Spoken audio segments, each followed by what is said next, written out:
Hi, I'm James Bruce, and this is the VR Sky CX version 3, an all-in-one VR headset available for $150 from gearbest.com, who are kind enough to supply one for giveaway. Find out more and enter from the link in the comments. Now, so far I've had mixed feelings about mobile VR. On the one hand, for anyone who's experienced desktop class full VR experiences like those on the HTC Vive, mobile VR is simply a poor imitation. And on the other, I get that not everyone can afford the required $1,000 gaming PC, plus $500 to $700 required for a Vive or Oculus Rift headset, for instance.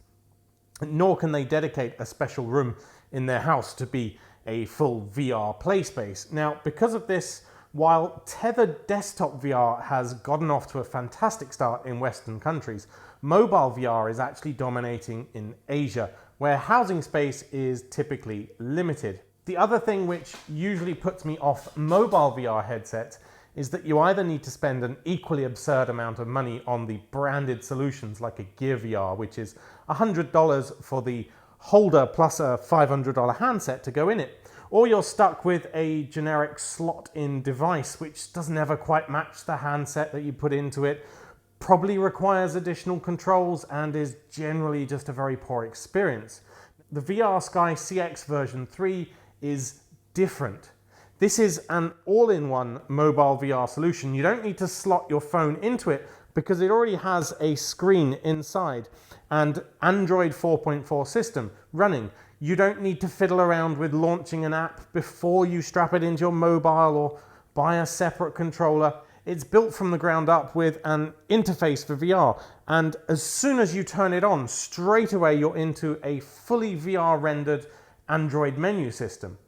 Now, of course, it's not a desktop class graphics processor by any means, nor is it going to have the same quality as a $600-700 Samsung Galaxy S7, but it does comfortably sit in the middle ground at $150 and surprisingly offers some real advantages over both.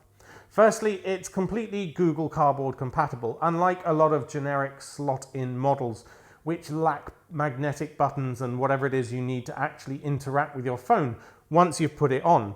It has a number of built-in controls, and because it's been designed from scratch with its own screen built in, the lenses are a perfect match for the screen size. In terms of screen quality, you've got 1080p resolution split between both eyes, exactly the same as a PlayStation VR in fact.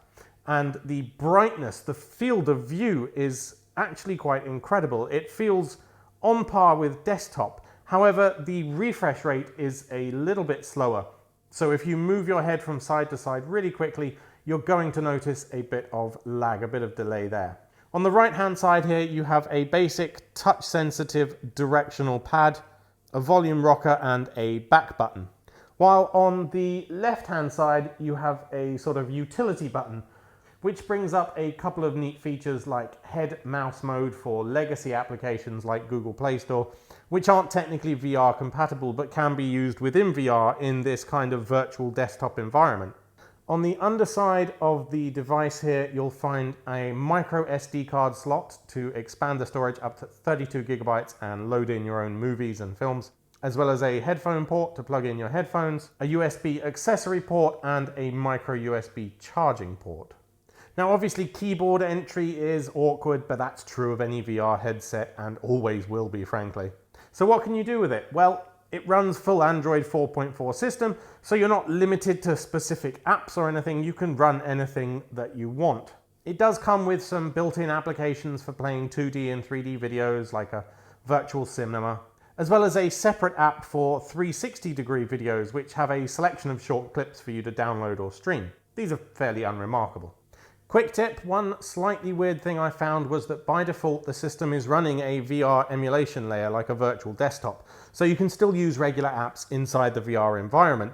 However, this can be a bit weird when you open up an actual Cardboard VR app, as it'll show you an emulated left and right eye view, as if you were holding a phone in front of you. And when this happens, you need to open up the quick tool menu and just disable VR mode. It's a bit counterintuitive, I know, but the apps will then be displayed in VR. Now, to be clear, mobile VR is mainly designed for passive experiences, watching videos and such, and it will never compare to a desktop headset with tracked controllers and a room-style gaming experience.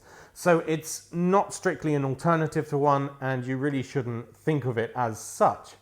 You're also limited to 4 GB files because of the FAT32 format requirements of SD cards.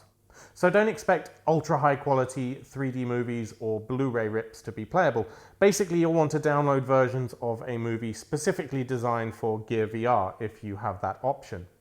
Or stick to streaming from within native Android apps. So, is it worth $150? Well, if you don't already own a Gear VR compatible phone, and you've been perhaps enjoying some cardboard VR content, but struggling with the practicalities of something that you have to slot your phone into, then this is a perfect upgrade for that.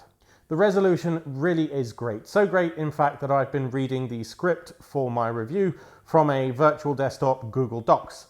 As a media consumption device, lying in bed watching regular movies in your private cinema or experiencing 360-degree videos, it works really well and comfortably sits in the mid-range, somewhere between a high-end headset and a super low-budget cardboard VR. You can pick yours up now for $150 from gearbest.com and click the link in the description to enter our competition. Use the code on screen now for some bonus entries. Thank you for watching, and be sure to subscribe to the Make Use Of channel to be notified of all our twice-weekly giveaways and technology tutorials from all of us at MakeUseOf.com.